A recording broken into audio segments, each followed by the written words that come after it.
Deyirəm Mayacı, salam. Kulağa bir dənə tuturdum. Necə məsləhət bilirsən? Birisi qalxıb. Var da, yəni bir 130 dənə var.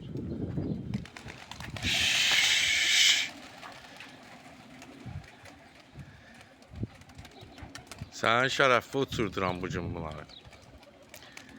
131 mən görsəniz küləyə aparım.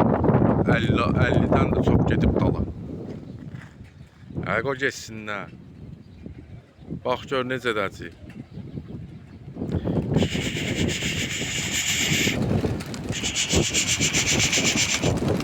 O yavaş yavaş uçurdum kütləşməsinlər.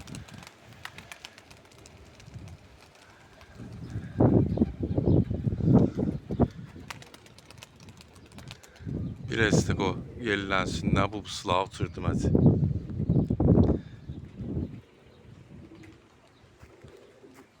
Buna bak. Ya Allah, getdik bulağa da.